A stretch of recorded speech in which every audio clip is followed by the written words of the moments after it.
The television screen flickered to life, casting a pale blue glow across the faces of a family gathered in anxious silence. The air was thick with anticipation, as if everyone sensed that something momentous was about to unfold.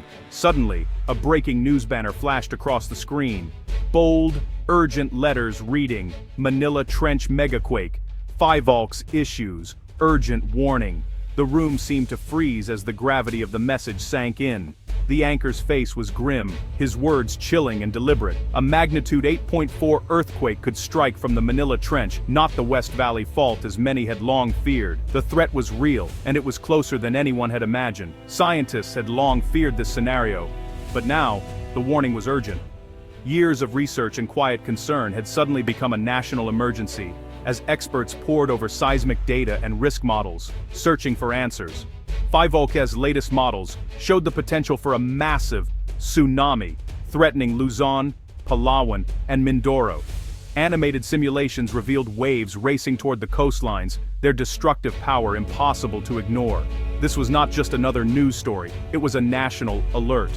Newsrooms buzzed with activity, journalists scrambling to verify facts and deliver updates as quickly as possible.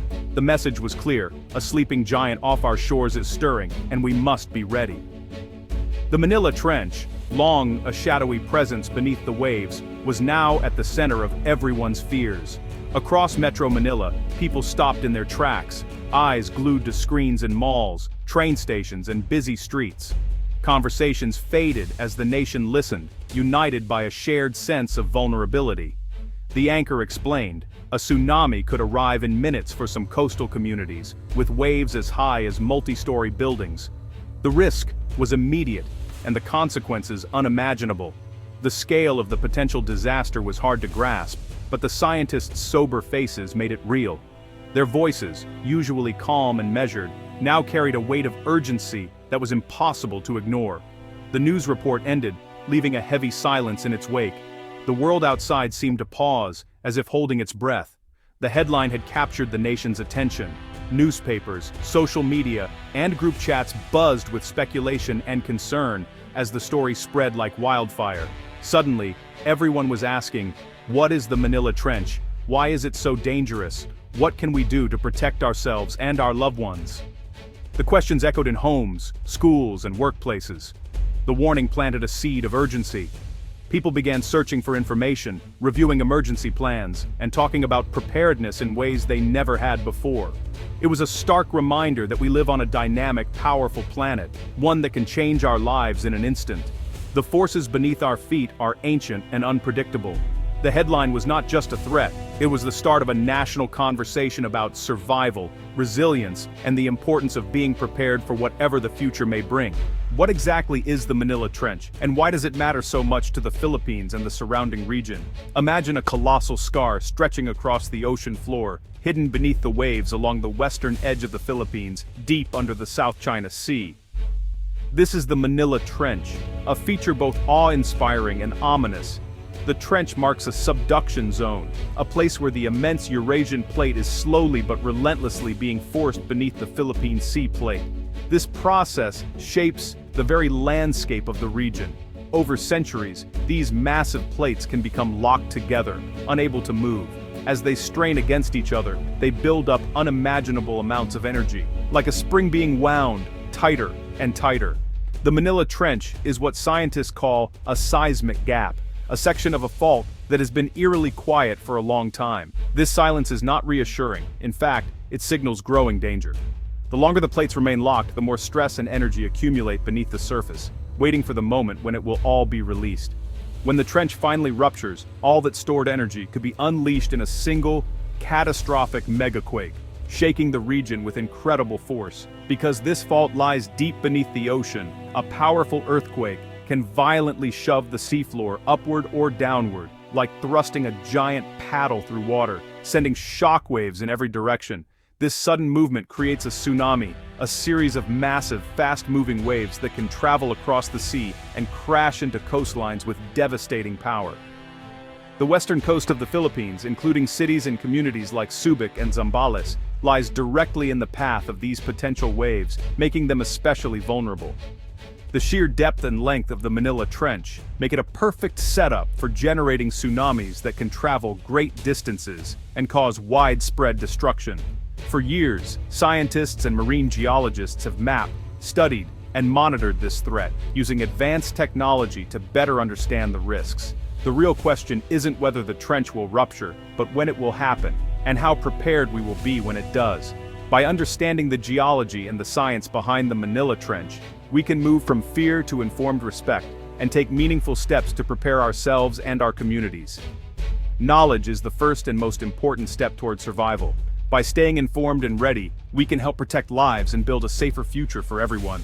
The morning of the quake began like any other, with the city bathed in the soft glow of sunrise and the world seemingly at peace. In Zambales and Pangasinan, fishermen cast their nets, children's laughter echoed through quiet villages, and Metro Manila's streets filled with the familiar hum of daily life.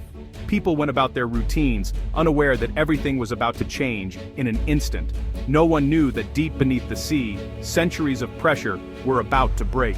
The Earth's hidden forces, silent and unseen, were gathering for a moment that would alter countless lives. Suddenly, the ground trembled, a gentle sway at first, almost like a passing truck, then a violent, relentless shaking that grew stronger with every second. Dishes crashed to the floor, furniture slid across rooms, and outside, cracks raced like lightning across roads, splitting the earth open. The earth's roar was deafening, a thunderous sound mixed with shattering glass, and the panicked screams of people caught off guard. In Makati, high-rises swayed alarmingly, windows shattered, and people clung desperately to anything stable, praying for the shaking to stop. On the coast, the ground itself seemed to melt, liquefying beneath homes and cars, swallowing them whole as terrified residents watched helplessly.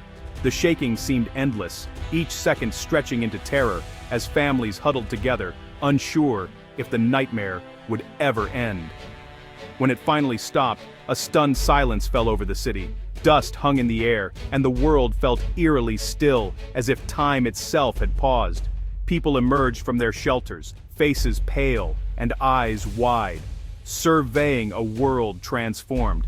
Buildings tilted at odd angles, roads broken and impassable, dust clouds rising from the ruins. The immediate aftermath was confusion and devastation. Sirens wailed, emergency responders rushed in, and neighbors searched for loved ones amid the chaos. But for those on the coast, the end of the quake was not relief. Instead, a new fear took hold as they looked anxiously toward the restless sea. It was the start of a new, even more terrifying threat. Sirens blared warnings of an incoming tsunami, and panic swept through coastal towns as people rushed to escape. Survival now depended on quick decisions and swift action. Families grabbed what they could and ran for safety, hearts pounding with fear and hope. The earth had roared. Now the sea would answer, its waves gathering strength and speed as they raced toward the shore. The race for life had begun, as thousands fled to higher ground, desperate to outrun the next disaster. As the shaking stopped, coastal residents knew what came next. A long, powerful quake is nature's tsunami warning. No time to wait for alerts. The sea pulled back, exposing the seabed and leaving fish stranded, a deadly sign. Offshore, a colossal bulge of water raced toward land. In deep water, the waves were small and fast. Near shore, they slowed and grew into a towering wall. For Zambales and Pangasinan, the first wave could arrive in 5 to 10 minutes. Manila Bay might have an hour, but the danger was no less real. The tsunami would come as a series of surges, each potentially more destructive. The first wave would look like a rapidly rising tide, filled with debris. It would smash through houses, snap trees, and toss cars like toys. The water, churning with wreckage, would obliterate everything in its path. For anyone caught in the surge, survival was nearly impossible. The countdown that began with the quake would end in a catastrophic flood. The land and sea would be forever changed.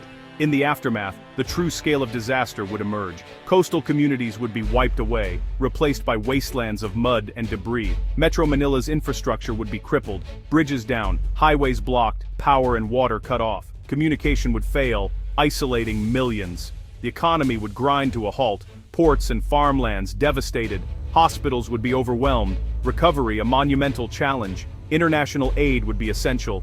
The scars, physical and psychological, would last for years. The Manila Trench Megaquake would become a national trauma etched in history. History offers grim lessons. The 2004 Indian Ocean tsunami killed over 230,000 people. Many had no warning. The disaster showed the need for awareness and early warning systems. In 2011, Japan's Tohoku earthquake and tsunami overwhelmed even world-class defenses. Seawalls failed, and the Fukushima nuclear plant was destroyed. Japan's preparations saved lives, but the event exceeded worst-case scenarios. The key lesson: physical defenses aren't enough. Immediate evacuation saves lives. Don't wait for official warnings. For the Philippines, we must prepare for the unimaginable, relying on both technology and personal action. History's tragedies must not be repeated here. The Philippine government and scientists are racing against time. PHIVOLCS monitors the Earth with seismic sensors and GPS, modeling quake and tsunami scenarios. Their data guides disaster response plans and evacuation routes. Regular drills like shake drill teach people how to react. Public education spreads awareness of natural tsunami signs. But challenges remain: vast coastlines, limited resources, and the need for every citizen to be ready. The warning systems only work if we all act together. Survival starts with preparation, not panic. Make a family emergency plan. Know what to do during a quake and tsunami. Prepare a go bag with essentials: water, food, flashlight, radio, first aid kit, documents, and cash. Secure heavy furniture and know how to turn off utilities. Learn the natural tsunami warnings: strong shaking, sudden sea changes. If you're near the coast and feel a big quake, evacuate to high ground immediately. Practice evacuation routes with your family. Personal preparation turns fear into action. Knowledge and readiness are your best defense. Your actions today could save lives tomorrow. The Manila Trench threat is real, and preparation is everyone's responsibility. It starts at home. Talk with your family, pack go bags, secure your house, extend preparedness to your community. Organize, check on neighbors, include the vulnerable. Demand action from leaders. Enforce building codes. Invest in science, and support disaster plans. This is about national survival, not politics. Our strength is in unity and by any hand, the spirit of helping one another. Preparation is an act of hope and courage. The Manila Trench is formidable, but we can prevent catastrophe. Let's face this challenge together, with knowledge and resolve. The time to prepare is now. Our future depends on it.